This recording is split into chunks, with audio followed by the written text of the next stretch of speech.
اللہ کا ڈر دیکھنا چاہتے ہیں؟ حضرت ابو بکر صدیق رضی اللہ تعالیٰ عنہ پہلے خلیفہ ہیں، امیر المومنین ہیں، خلیفہ بننے کے بعد اپنی مدت کو گزارتے ہیں، انتقال کا ٹائم قریب آتا ہے، آپ نے اپنی بیٹی کو وصیت کر دیا، اے میری پیاری بیٹی، میں نے جو کچھ بھی مال و جائیداد چھوڑا ہے،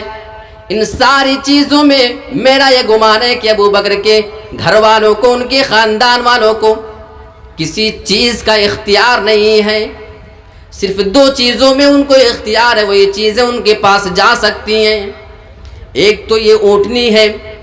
جس پر وہ سواری کیا کرتے تھے، یہ اونٹنی ان کے گھر والوں کو مل سکتی ہے، اور دوسرا ایک غلام تھا جو ان کی خدمت کے لیے لگایا جاتا تھا، جو ان کی خدمت کیا کرتا تھا۔ حضرت ابو بکر صدیق نے کہا، میری پیاری بیٹی عائشہ،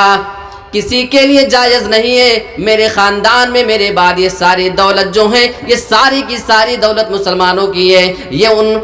سارے مسلمانوں کی ہے جن کا میں ابھی تک حاکم تھا، اس کے اوپر تم لوگ قبضہ نہیں جما لینا۔ اور آپ نے وصیت کر دیا، میرے انتقال کے بعد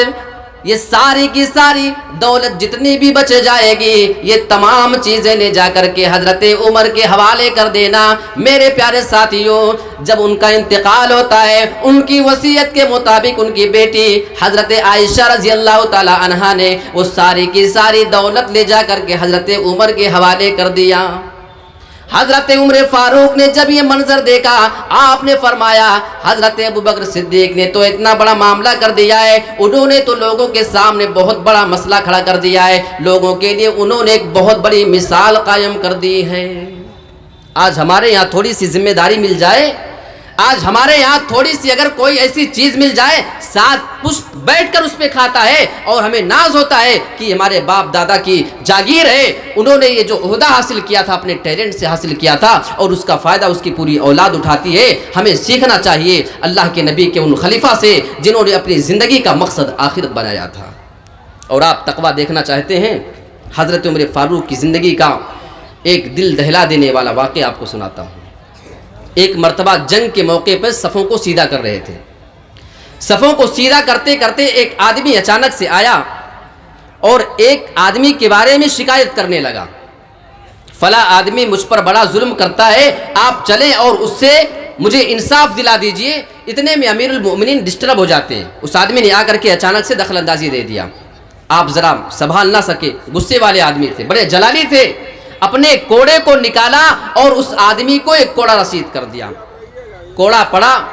وہ بیچارہ اٹھ کر کے وہاں سے روتے ہوئے واپس جانے لگا۔ امیر المومنین ہے، ان کے پاس انصاف مانگنے کے لیے آیا تھا، یہاں تو خود ہی کوڑے سے پٹائی کر دی، اگر اس طریقے سے پٹائی کریں گے تو ان کے پاس انصاف لینے کون آئے گا؟ وہ بیچارہ روتے ہوئے جانے لگا۔ لیکن تھوڑی دیر کے بعد حضرت عمر فاروق کو احساس ہوتا ہے کہ وہ آدمی تو میرے پاس انصاف مانگنے کے لیے آیا تھا، اس آدمی پر کسی نے ظلم کیا ہوگا، اس کے اوپر کسی نے کوئی معاملہ کیا ہوگا، وہ آدمی میرے پاس انصاف لینے کے لیے آیا تھا، لیکن میں نے اس کے معاملے کو سننے سے پہلے اپنے ذاتی غصے کو اس آدمی کے اوپر اتار دیا، اور اس آدمی کو بغیر کسی غلطی کے میں نے کوڑے لگا دیا ہے۔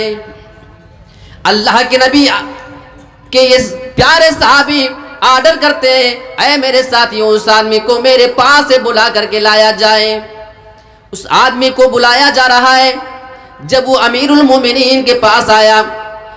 آپ نے کوڑا اس آدمی کے حوالے کر دیا۔ آپ دیکھو، حضرت عمر فاروق بہت ہی زیادہ سخت دل انسان ہے، وہ بہت ہی زیادہ سختی کرنے والے انسان ہے، لیکن جب بات انصاف کی آ جائے، لیکن جب بات اللہ سے ڈرنے کی آ جائے، تو پھر ان سے زیادہ اللہ سے ڈرنے والا بھی کوئی دنیا میں ملتا نہیں۔ جب اس آدمی کے ہاتھ میں اپنا کوڑا تھما دیا، اے میرے پیارے ساتھی، عمر سے غلطی ہو گئی ہے، اپنے آپ کو امیر المومنین بھی نہیں کہتے ہیں، اپنے عہدے کی اس کے اوپر دھاک بھی نہیں جما رہے ہیں، عمر سے خطا ہو چکی ہے، میں اپنے غلطی کا اقرار کرتا ہوں، اور یہ کوڑا میں تمہارے ہاتھ میں دے رہا ہوں، جیسے میں نے تمہیں کوڑا مارا ہے، اسی طریقے سے تم کوڑے سے مار کر کے عمر سے بدلہ لے لو۔ اس آدمی نے کہا، امیر المومنین جائیے، کوئی بات نہیں ہے، میں نے اللہ کے لیے آپ کو معاف کر دیا ہے، میری کیا مجال کی میں آپ کو کوڑا مارنے جاؤں۔